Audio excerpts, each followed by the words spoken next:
There has been a lot of excitement in Camp Azimio over the last few days after details have emerged, or shall I say leaked out, concerning a top secret meeting between former President Uhuru Kenyatta and Azimio leader Raila Odinga. Now, this particular meeting comes at a time when not all is well in Team Kenya Kwanza. Of course, I'm aware of the school of thought that all this drama within President Ruto's camp is designed to divert attention away from Azimio. And of course, that's a ridiculous claim. Hey, and I'll tell you why. It's really very simple. How do you divert attention from something that is not happening? Yeah, there isn't enough action in Team Azimio, in the public limelight, to warrant somebody to divert attention. Or have I missed something? What is happening within Team Azimio that would require an elaborate political ploy to divert attention from it? I don't see it unless you show me. The truth is, there is trouble in Kenya Kwanza. There is serious trouble in William Samoei Ruto's administration. Now, later today, I'm going to do another video that will go into great detail to explain, especially spiritually, why this problem is there. And when you get this information, the fate and the future of the Ruto administration becomes very obvious. Now, there's something very, very wrong about this so-called leak of the meeting between former President Uhuru and Raila. And I'm going to discuss that in great detail in this video. And I'm sure you'll be able to see. Because where our politics has reached right now, I know I've talked about political chess before, but where our politics is right now, it is very complicated, complex political chess. And most of it is being instigated by the political chess grandmaster Agwambo. And I'm going to prove to you, and I'm going to show you exactly what I mean. And before the end of this video today, it will all be as clear as day to all of us. Now allow me a quick aside. Folks, there is too much happening in Kenyan politics right now. Too much. Indeed, I have to confess, I am having problems keeping up. That doesn't mean I've given up. That doesn't mean I'm not keeping up to the best of my ability. Yeah, maybe a day or two late, but keeping up. But what I need to assure you, and anybody who looks just a little more deeply into Kenyan politics, will realize that there's too much happening. I mean, we've just started the year. Just step back and try and look at what has already happened this year between the 1st of January 2023 and 10th of January 2023. Just 10 days. What? Too much. And of course we know, at least some of us know, that there's also a lot happening politically, internationally. And therefore Kenya cannot escape, cannot go unscathed from what is unfolding. Now that's just a heads up for those of us who have followed politics for a long time, because we are very used in January, even in an election year, tunaanza mosmos, pole pole. Things start happening slowly as they gather momentum. Not this year. Not this year. This year, politics has hit the ground, not even running, sprinting. Anyway, let's get on with this show. Kuna mambo mazito sana. Let me not keep in suspense. Twende kasi.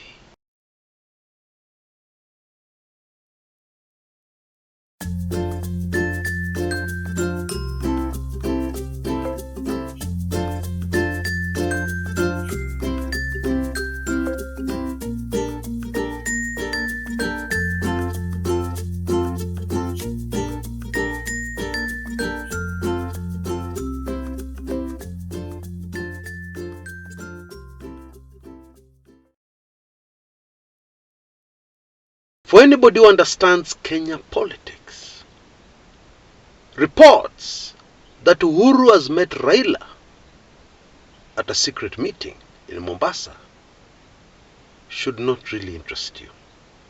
That does not really make you sit up and pay attention. Yeah. Why? Well, for a very simple reason.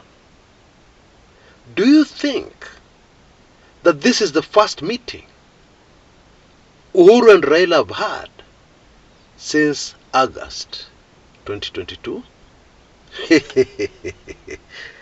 Do you really believe that? Do you really believe that they don't speak on the phone all the time?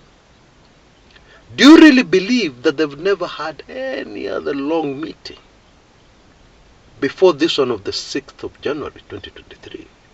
Do you really believe that? Think about it. And let me remind you of something else that confirms, that would convince you beyond any doubt, that Raila and Uhuru have been meeting very regularly. You see, every president who leaves power needs something called an exit strategy. The idea behind an exit strategy is obvious. You have left the office, a very powerful office, a political office. You have messed up very many people. Inevitably, there is no way you can hold a powerful office and people are not affected negatively.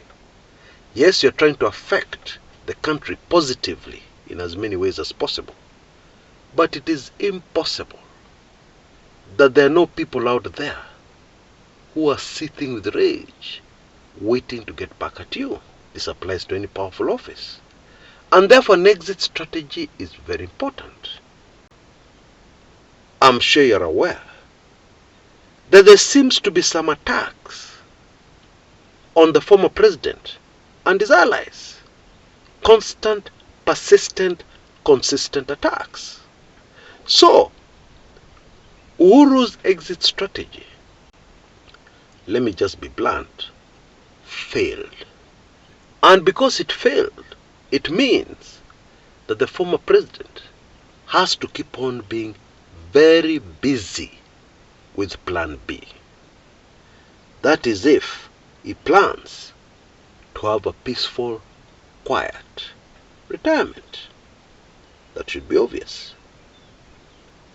And so, my friends, what has really made me pay attention are two unfolding events linked to what we're discussing here. Number one, why did somebody decide to leak out this information that Raila and Uhuru were meeting? Why? Because it was a deliberate leak. In fact, it was advertising. This secret meeting was advertised. You know, in politics, you can leak out information deliberately, yeah, with a clear political objective. So what has made me really pay attention is the fact that this development has actually been made public. There must be a political reason. Number two, what has really made me sit up and pay attention is the fact that Uhuru Raila meetings have been increased in frequency this year, starting from the 1st of January. That should tell you a lot. Okay? We're going to tackle that in a minute. But first of all, let us try and solve the mystery. Why would somebody allow this information to leak? And of course, it's the Azimio camp. They deliberately leaked out this information that Raila and Uhuru met on the 6th of January this year in Mombasa. What would the political objective be? Now let's back up a little and ask another question, which will make it much easier for us to answer this question. Okay? You know, always in politics, when you do something, when you leak out information, when you release a statement, anything you do in politics, you usually have a target audience. People you're targeting this message towards. So this leak was targeted at who? Was it targeted at UDA? No. No need. The information I've just given you, that Raila and Uhuru have been meeting frequently since August 2022, do you think the UDA High Command does not have that information? Do you think President Ruto's handlers don't have that information?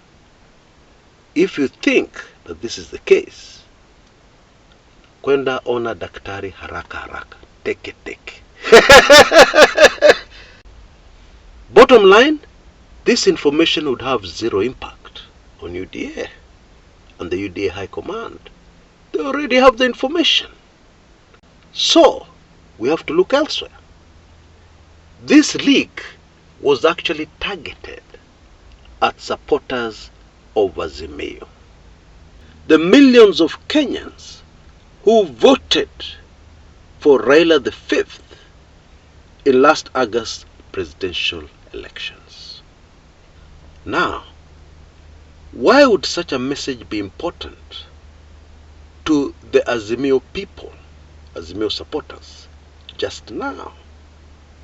Now again, to answer that question, we need to back up a little and analyze what has been happening up to and until the time this leak occurred. And let me give you a few headlines, so that you understand.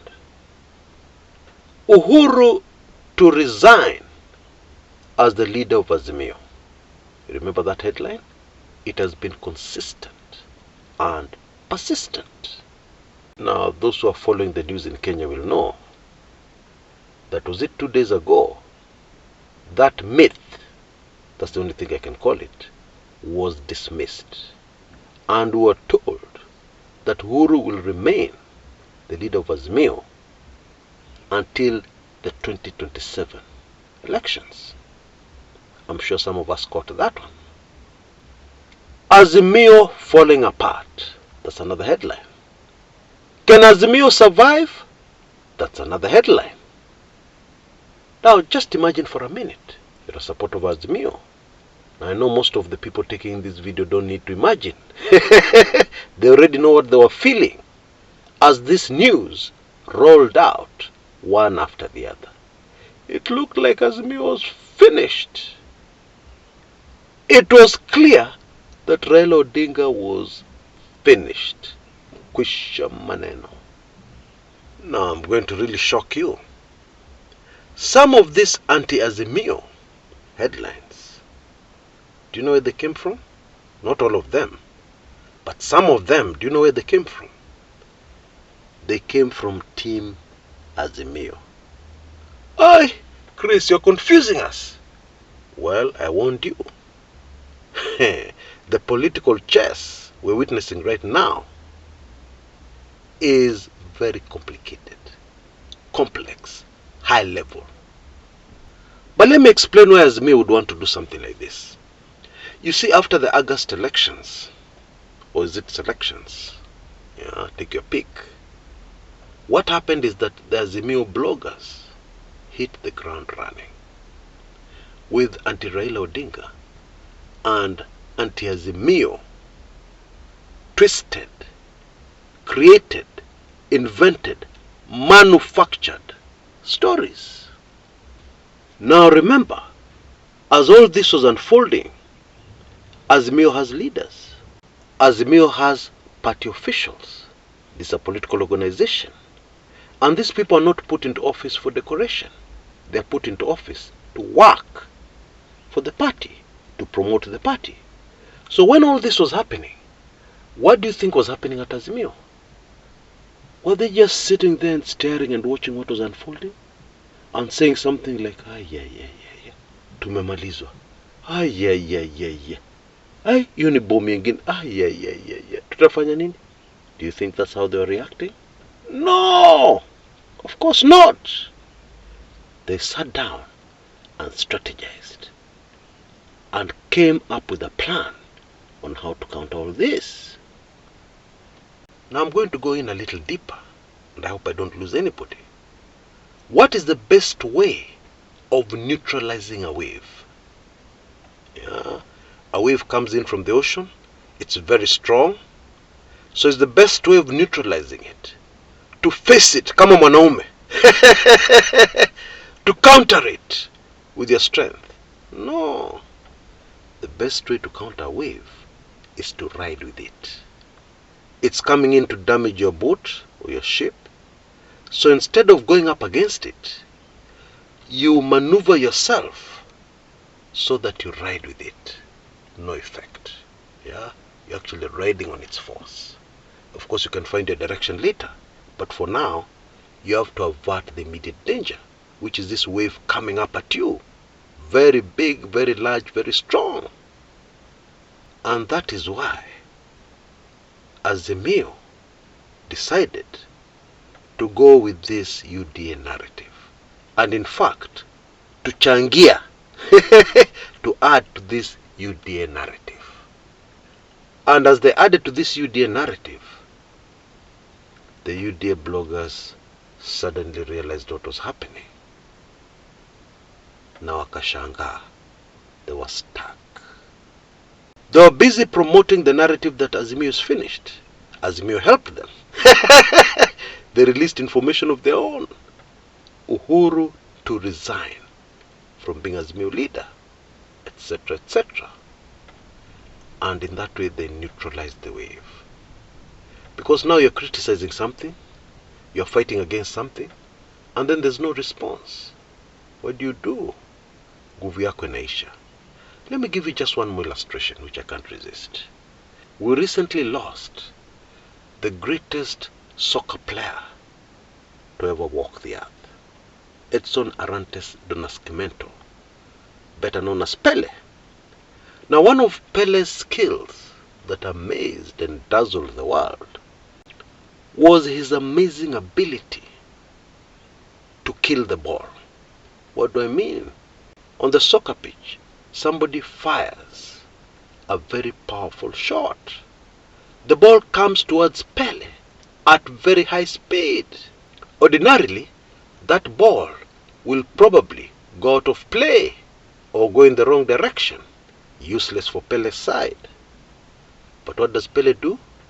Keeping his eyes on the fast moving ball, he puts his body or his leg in front of it. And then at the moment of impact, he moves his head or his body slightly back. He rides the wave. What happens? The ball dies immediately. Oh yes. If there are any soccer players taking in this video, next time you're on the pitch, try it. Or I'm sure you already know this. There was another Azimio political objective that was greatly helped by this attack on Azimio. This impression, this narrative that people are trying to give us, that Azimio is finished. Now what political objective would that be? To divert attention from where things were really happening. Raila was busy behind the scenes. Yeah, all the work that was being done, getting information on the August 2022 polls, getting new allies, etc., etc. I can't say too much. Now, of course, UDA intelligence must have gotten wind of some of the things that were happening. That has to be true. And of course, some of the other things that were happening, they had no clue. But the whole idea was to ensure that what was happening behind the scenes never comes up in discussions, is not brought into the public domain. That was the whole idea. And it worked like a charm. And then now that Azimio are ready to move, what is the first thing they do? They leak out this meeting, so that the crestfallen, discouraged Azimio supporters start to sit up and pay attention. Ala, kwani Azimio bado iko? Now let's put it all together. What does all this tell us? It tells us that Team Azimio, Raila Odinga, are finally ready to make their move. Yeah, and that's why if an army is ready to go, is ready to move, what's the first thing they do? They wake up the troops. Amkeni, amkeni, amkeni, saya kazi, saya kazi. And so, that has woken up Azimio supporters. Another important piece of evidence to support what I'm saying, the meetings between Raila and Uhuru have increased in frequency and intensity. Yeah? So what that means is that something big, very big, most probably unprecedented, is about to unfold. Until next time, this is Chris Kumekucha.